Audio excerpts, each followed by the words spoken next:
Everyday அவங்க பொதுவாக நீண்ட நேரம் ஜெபம் பண்ணுவாங்க. ஆனால் இந்த கட்டிட பணிக்காக மாத்திரம் எவ்ரிடே நைட் 10 o'clock 11 o'clock அவங்க ஜெப அறையிலே தெய்வ சமூகத்திலே முழங்கால் படிட்டு அவங்க ஜெபம் பண்ணாங்க.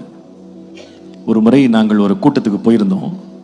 அந்த கூட்டம் முடிந்த உடனே அந்த பாஸ்டர் எங்களை ரொம்ப தொந்தரவு பண்ணி எங்கள் வீட்டுக்கு வந்துட்டு போங்க அப்படின்னு சொன்னார். அவர் வீடு ஒரு 5 நிமிஷம் தள்ளி தான் இருந்தது. அப்பா பிரதர், எனக்கு முக்கியமாக நான் வெளியே போனோம், எனக்கு வர முடியாதுன்னு சொல்லி இவ்வளோ சொன்னாங்க. அவர் கேட்கல. என் வீட்டில் கால் வச்சு ஒரு ஜெபம் பண்ணிடுங்க அப்படின்னு சொன்னார். உடனே அப்பா சரி போகிற வழி தானே சொல்லி உடனே கார் எடுத்துகிட்டு நானும் கூட இருந்தேன். அப்போ அந்த பாஸ்டருடைய வீட்டுக்குள்ளே நாங்கள் போனோம். உள்ளே போன உடனே அப்பா உட்காருங்க பாஸ்டர், கொஞ்சம் டீ குடிச்சிட்டு போங்கன்னாங்க. அப்பா உட்காரவே மாட்டேன், நான் உட்கார மாட்டேன், நான் உடனே கிளம்பணும். என்ன பாஸ்டர் இந்த நேரத்தில் என்ன அவசரம்? 10 மணிக்கு எனக்கு ஜெபம் இருக்குது, 10 மணிலேருந்து 11 மணி நான் ஜெப வேலை, நான் இங்கே நிற்க முடியாது, நான் உடனே போவேன்னு சொல்லிட்டு தண்ணி கூட குடிக்க மாட்டேன்ட்டாங்க.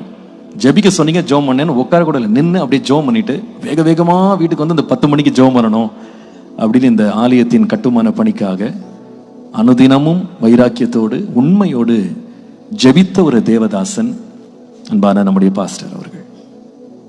அன்றைக்கு ஆரம்பித்த அந்த ஜெபம், அவர்கள் ஏறெடுத்த கண்ணீர், கர்த்தருடைய பாதத்தை அண்டிக்கொண்டு அவர்கள் ஜெபித்த ஜெபம் 5 ஆண்டுகளாக ஒரு நாள் கூட வேலை தடையில்லாமல் தொடர்ந்து நடக்க கர்த்தர் அருள் புரிந்திருக்கிறார். ஹல்லேலூயா. தேவனுக்கு எல்லா மகிமையை செலுத்துகிறேன்.